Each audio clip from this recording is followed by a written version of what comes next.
Welcome back to the deep dive. We have a stack of papers on the desk today that feels heavy. And I don't just mean physically heavy, though there is a lot here to get through. No. This is culturally heavy. Yeah.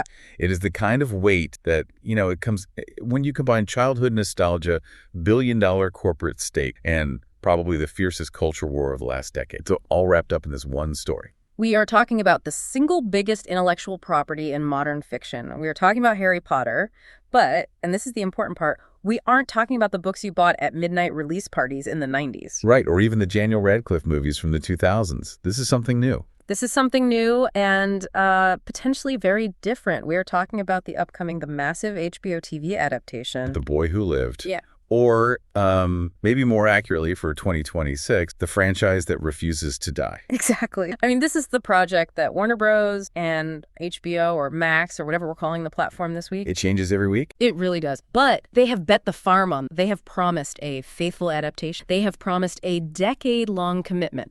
But specifically today, we are looking at a report from Fandom Pulse, dated just yesterday, February 2nd, 2020. And the tea is hot. It is boiling. It's scalding, actually. Usually when a studio launches a flagship show like this, a show of this magnitude, the messaging is airtight. Oh, completely locked down. Everyone sings from the same hymn sheet. But this report, it suggests that for the new Harry Potter series, the hymn sheet hasn't just been ignored. It's been shredded. That's a good way to put it. The headline news, and we're going to get into this in detail, is that the legendary John Lithgow has been cast. But that's actually, believe it or not, the least controversial part of what we have to discuss today. Which is saying something. Casting Dumbledore is a huge deal. It is, but it's what he said after the casting was revealed. Because Lithgow went to a film festival in Rotterdam, and he said some things that, well, they don't quite match up with what the studio has been telling us for the last. That is putting it mildly.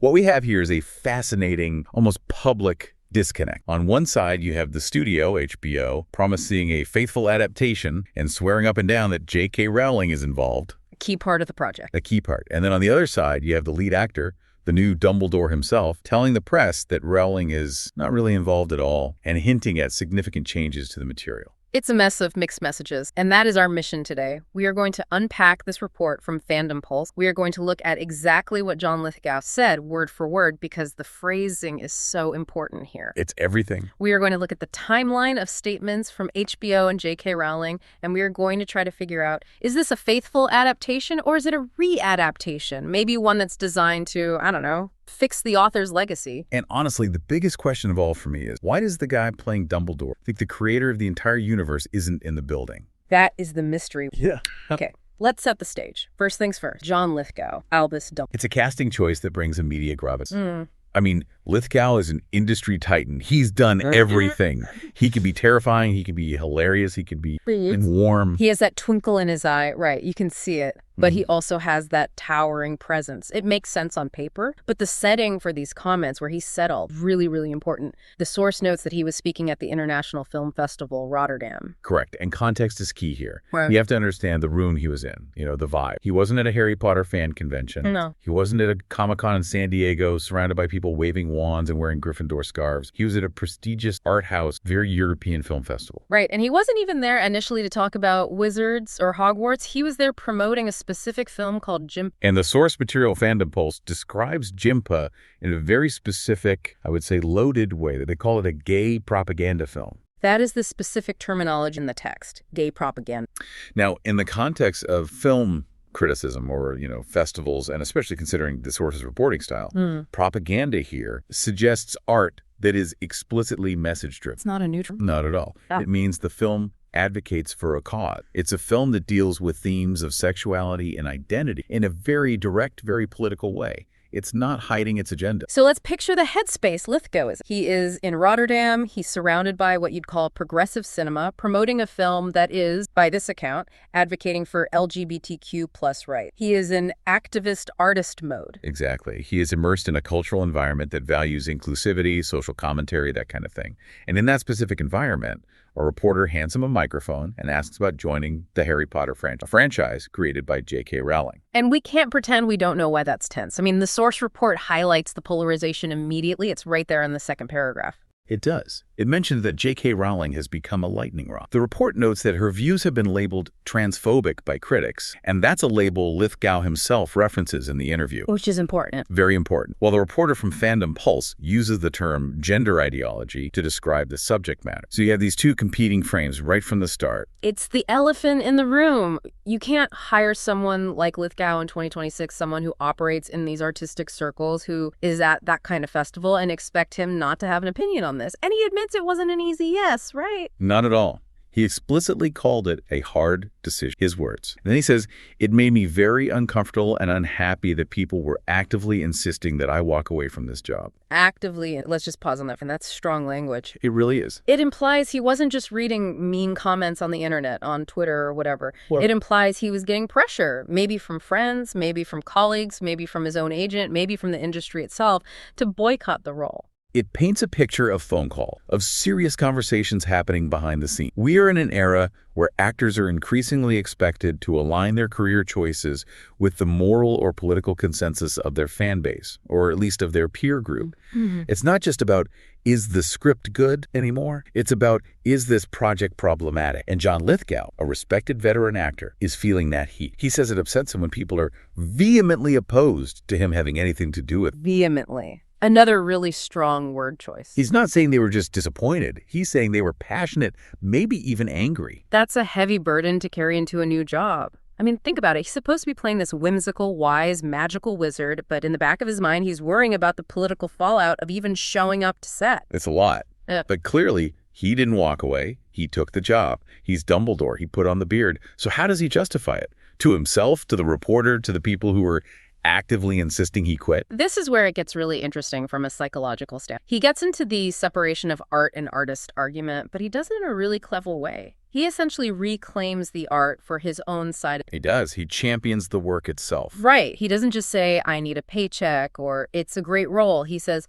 I take the subject and the issue extremely, and then he breaks down what he believes the Harry Potter act. This is the core of his defense. He's building a case for the book, independent of their author. I have the quote right here. He says the stories are about acceptance. He says it's about good versus evil. It's about kindness versus cruelty. And he calls it deeply felt. That phrase is crucial for understanding his position. He isn't ignoring the controversy. He's arguing that the soul of the book, the fundamental moral core of the story, contradicts the public persona of the author. He's saying the book is on his side of the argument. He is. He's saying the text itself is a progressive doc, which leads to that word, the one that really stands out. Yes. He said, I find it ironic and somewhat inexplicable that Rowling has expressed such views. Inexplicable. That is a very polite, very almost British way of phrasing it, even though he's American. It is. It's a way of saying, I simply cannot understand it. It doesn't compute. It suggests a cognitive dissonance. He's basically saying, look, I've read the books. I see kindness. I see empathy for outsiders.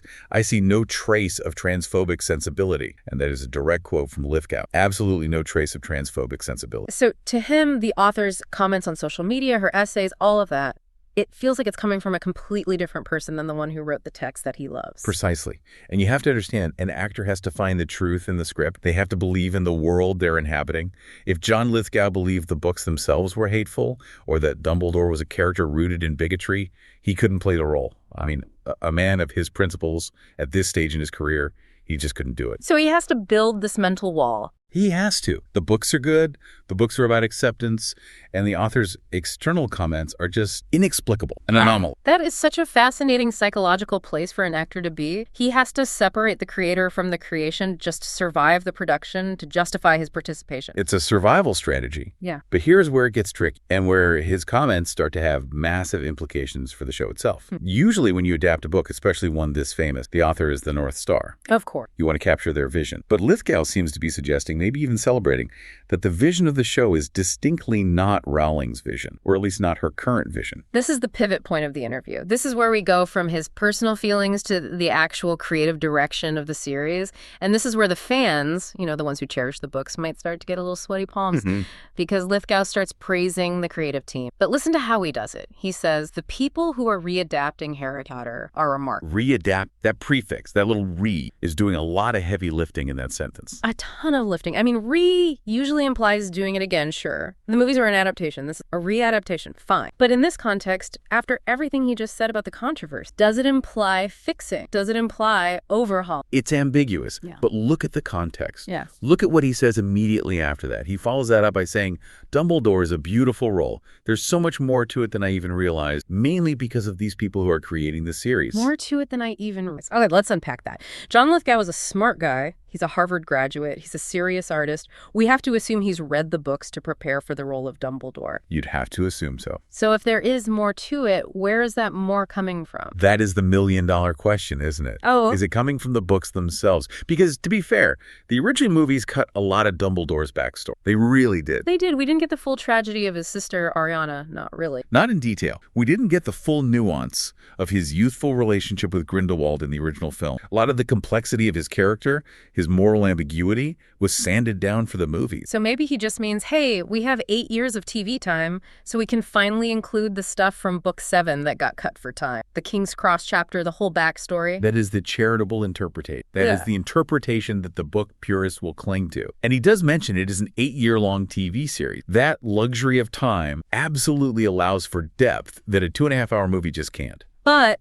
there is another interpretation. There is. Which is that the more to it is invention, that it's new material, that the showrunners are adding layers to Dumbledore that J.K. Rowling never wrote. And considering the inexplicable comments he made about Rowling's view and the fact that he's at this festival promoting what the source calls a gay propaganda film, you have to wonder if those new layers are designed to specifically counter to make Dumbledore's character even more explicitly aligned acceptance Lithgow values so much. It's a very valid hypothesis. If the lead actor believes the books are about acceptance and finds the author's real-world views ironic, he is going to gravitate toward a script that emphasizes that acceptance, perhaps even more explicitly than the original text did. And he's clearly allied with the people writing that script. He says, these are people I really want to work with. He is aligning himself with the showrunners, and by doing so, creating a distinction between them and the author. The subtext is, I want to work with them, not her. He's drawing a line in the... And that entire alignment, his whole moral justification project, seems to be based on the idea that the showrunner, which brings us to the bomb, the absolute record-scratch moment of this entire... We need to pull up the timeline. This is where we go into detective, because what John Lithgow said about J.K. Rowling's involvement is, well, let's just quote him directly first, so there's no ambiguity. Let's do it. He was asked about her, and he said, quote, she's not really involved in this production at all. Not really involved at all. That is a categorical statement. It's not, I haven't seen her much, or she's less involved these days. It's at all. And he adds, as if to prove his point, I've never met her. Which, in isolation, might just mean she wasn't on set the day he signed his contract or did his costume fitting. That's plausible, but combined with not involved at all, it paints a picture of total she is a ghost, a name on the original book cover, and nothing more. Okay, open the files, because I know you have the receipts from the studio. Does this statement from February 2026 match up with what HBO has been saying for the last 3 years? It absolutely does not. In fact, it contradicts nearly every single official statement that has been made since the project's inception. Let's go back to the beginning. Let's open the file labeled April 2020. April 2023, the show is officially announced. Big press release, lots of excitement. Right. J.K. Rowling herself issues a statement that's included in that press. She says, Max's commitment to preserving the integrity of my books is important. Looking forward to being part of this new adaptation. Being part of... Okay. That's pretty standard corporate PR speak, but it establishes intent. She plans to be involved. Exactly. Now, let's fast forward about a year and a half. November 2024. This was reported widely in Variety, in IndieWire. HBO boss Casey Bloys is asked directly about Rowling's involvement. He says she was, and this is a direct quote, very, very involved in the process selecting the writer and the director. Very, very involved. That is two varies. That's emphatic. He's not hedging his bets there. He's leaning into it. And then in a later interview, he clarifies a bit and says she has been fairly involved, but he adds this crucial bit of speculation. He says, I imagine she'll have opinions on casting. I imagine she'll have opinions on casting. Okay, so we've gone from her being part of it to the CEO of HBO saying she is helping pick the writers, the directors, and is likely to have a say on the cast. That's significant involvement. It's top-level creative control, or at least influence. Yeah. And we have one more data point, a more recent one. June 2025. This is from Rowling herself on social media, responding to a fan. Okay. She confirms she isn't writing the scripts personally, but she says she has worked closely with the extremely talented writers. Worked closely. June 2025. That is less than a year before Lithgow's comments in Rotterdam. So let's lay it all out. We have the author saying worked closely, we have the studio boss saying very, very involved, and we have the lead actor, the man playing Albus Dumbledore, in February 2026, saying she's not really involved in this production at all. How is this possible? I mean, genuinely, how can these three statements exist in the same reality? They can't all be true. Well, we have to engage in a little bit of speculation here, based on how Hollywood works. I see three potential scenarios that could explain this massive discrepancy. They aren't mutually exclusive either. Okay, lay them on me. What's the first one? Scenario A, Lithgow is shielded. He's the talent. He comes in, he says his lines, he goes home. It is entirely possible that the executives and the showrunners deal with Rowling directly, and they deliberately keep the actors in a bubble. A firewall. A total firewall. Maybe they explicitly keep them apart to avoid the uncomfortable conversations Lithgow mentioned. It's easier for him to do his job if he doesn't have to face the person at the center of the controversy. So she's involved at the top level, approving outlines, giving notes on scripts, yelling at executives, but the actors never see her, they never hear from her, so Lithgow just assumes she's absent. It's plausible. It keeps the piece on set. It allows him to truthfully say, I've never met her. Okay, that makes some sense. What's scenario B? Scenario B. The situation has changed. Those quotes from Bloyes and Rowling are from 2024 and mid-2025. It is now February 2026. A lot can happen in 8 months in a production this big. Is it possible that she was heavily involved early on in setting it up, but has since stepped back? Maybe. Maybe there was a creative divergence. They showed her a script she hated or a casting choice she opposed, and she said, you know what, I'm out. It could be. And if that happened, that would be huge news that the studio would never announce if they could possibly help. They would want to maintain the illusion of her approval for as long as possible. Which leads us to scenario C. The studio is playing a double game. They are actively managing two different narratives for two different audiences. Ooh, that is the most cynical and therefore possibly the most liked scenario. I think so. They tell the shareholders and the hardcore book fans, don't worry, J.K. Rowling is involved. Her vision is protected. It will be faith that protects the brand. But they tell the actors, especially progressive actors like Lithgow who are critical of her views, don't worry, she's not involved. She's just a name on a contract. This is our show. That allows them to attract top-tier talent who might otherwise be hesitant to sign on. It creates a reality distortion. Everyone gets to believe the version of the story they need to believe to do their job or to buy the product. And it puts the viewer, you, in a weird spot. Who do we believe? Do we believe the corporate press release or the candid actor speaking at an art house film festival in Rotterdam? And it's important to note, Lithgow didn't just stumble over this. He seemed pretty confident in his assessment. He wasn't like, well, I haven't seen her around much. He was definitive. She's not involved. He is anchoring his entire defense of taking the job on that fact. Exactly. He needs her to be absent for his moral calculus to work. If she is heavily involved, then his argument that he is working with these people, the showrunner, and not her, well, that argument completely falls apart. He'd be working for her by proxy. Which brings us to the product itself. Because if Lithgow is right, if the showrunners are readapting and finding more to it and Rowling is gone, what does that mean for the show? HBO's entire marketing campaign from day one has been built on the promise of a faithful adaptation. That was the selling point. It was the whole pitch. The movies missed things. We are going to do the books chapter by chapter, the way they were meant to be seen. But faithful is such a tricky, slippery word. To a listener, to you, faithful might mean it looks exactly like the book described, or the dialogue is verbatim from the page. But in modern television, faithful can also be interpreted as faithful to the themes or faithful to the spirit. And as we've discussed, Lithgow's interpretation of the spirit of the books might be very different from someone else, or even from the author. And we have a concrete example of where they might be diverging from, at the very least, visual fidelity. The source report from Fandom Pulse mentions the casting of Severus Snape. Yes. The report notes that Papa Essiedu has been cast as Severus, and the source describes this explicitly as racist. Now, Papa Essiedu is a fantastic actor, Royal Shakespeare Company. He was brilliant in I May Destroy You. He has the gravitas. No question about his talent. But obviously in the books, Snape is described very specifically. Greasy black hair, sallow skin, a hook nose. He is not described as a black. Right, so strict textual fidelity to the physical descriptions is already out the window. That's a fact. And Lithgow's comments about changes in readaptation suggest that the divergence might go much deeper than just casting choice. If you combine the casting of Essiedu with Lithgow's comments about the books being about acceptance and kindness versus cruelty, are we looking at a version of Harry Potter that fundamentally softens the edges of complicated character? That is the fear of some fans and the hope of others. Snape in the books is a bully. He is cruel. He's petty. He's abusive to his students, especially Neville and Hermione. He finds redemption, yes, but he is a nasty piece of work for 90% of the series. And that's what makes it is. If you readapt him to be more palatable to modern sensibility, to fit a simple theme of kindness versus cruelty, do you lose the very character? And what about Dumbledore? Lithgow says there is more to it.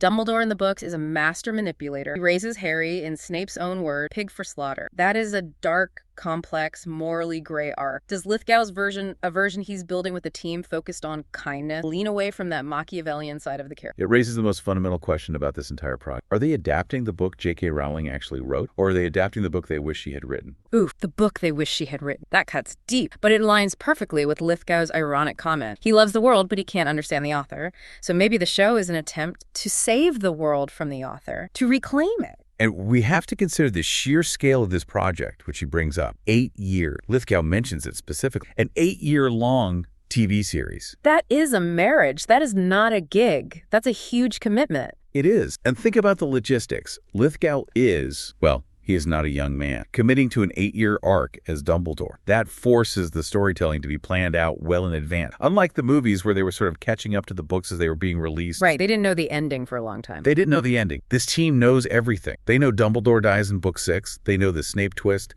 They know about the Hallows. They have the full tapestry from day 1. So they can plant seeds early. They can foreshadow things in season 1 that won't pay off until season 7. Or they can change the garden entirely. If Lithgow is correct and Rowling isn't involved, that implies the showrunners have the keys to the kingdom. They have the authority to not just plant Rowling seeds, but to uproot them and plant their own.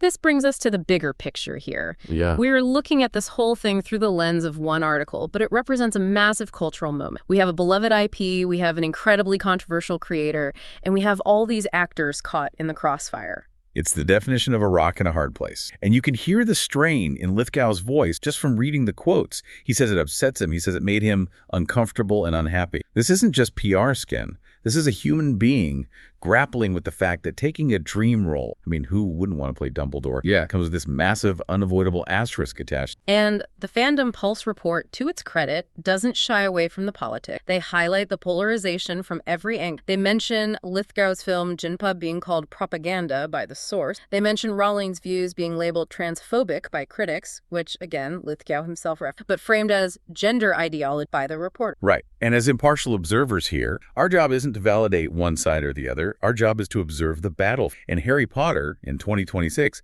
is a battlefield. It's no longer just a story about wizards and magic schools.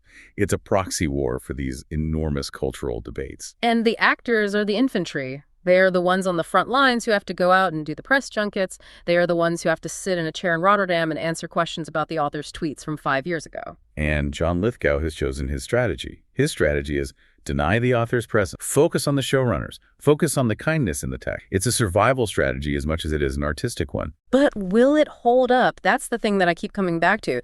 If the show comes out in, 2027, and the credits roll on that first episode and it says, executive producer J.K. Rowling, which it almost certainly will for contractual reasons, does Lithgow's whole narrative collapse? Legally, contractually, her name has to be there. She'll get a credit and a massive paycheck. But creatively, that's the gray area we're in. If the show ends up diverging wildly from the book, if they change the rules of magic, if they alter the motivations of major characters, if Snape is a misunderstood hero from day 1, then Lithgow will be vindicated. Right, he can say, see, I told you she wasn't involved. This was our version. Her name is just a formality. But if it is faithful, if it is a beat-for-beat, page-to-screen adaptation, then his comments look, well, a bit delusional. Or at the very least, like wishful thinking. Like he was told a story by the studio that wasn't entirely true. It's a high-stakes gamble for everyone involved. And for you, the listener, it adds this whole new layer of intrigue to watching the show when it finally comes out. You aren't just watching to see if the CGI dragon. You are watching to see who won the battle for the soul of Hogwarts. Was it the author or was it the readapt? It really is a drama behind the drama. A whole meta-narrative playing out in public. And remember, Lithgow is an intelligent man. He chooses his words when he uses a word like inexplicable, when he uses a phrase like readapting, he is signaling to the audience. He is telling us between the lines what to expect. He's managing expectations. He's sending a message to the fans who are angry at Rowling. And that message is, it's okay. You can come watch. She's not here.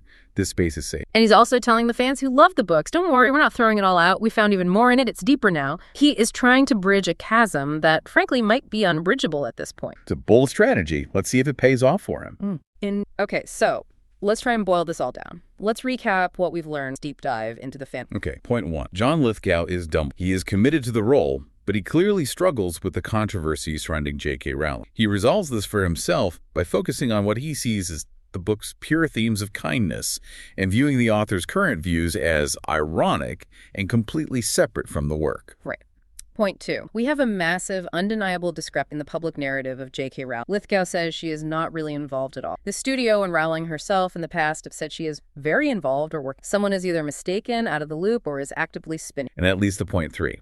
The show itself is being described by its lead actor as a readaptation with significant changes and more to it than even he realized. When you combine that language with casting choices like Papa Essiedu as Snape, we should all prepare ourselves for a version of Harry Potter that is distinct visually and perhaps thematically from the books we know. It's going to be an 8-year roller coaster, and right now we are just at the top of the first hill, hearing that clack, clack, clack before the big drop. Strapped in and ready to go. Before we sign off, I want to leave you, the listener, with a provocative thought. We've talked a lot today about faithful adaptations versus readaptations. Right, the central tension of this whole thing. So here's the question. If John Lithgow is right, if the lead actor of the show genuinely believes the author is absent, and the showrunners are readapting the story based on their own moral and artistic vision, are we about to see a version of Harry Potter that actively attempts to fix the author's legacy? That is the question. Is this adaptation a tribute, or is it a correction, an attempt to sandblast the author's modern-day controversy off of her most famous creation? And if it is a correction, if they change things, big or small, to align the story with a different set of values, can it still call itself faithful? At what point does an adaptation become a revision? I think the answer to that question will determine whether the show unites the fan base or fractures it forever. Keep your eyes on the credits, folks. The names listed there might tell you the real. And stay curious. We'll see you in the next deep dive. Goodbye, everyone.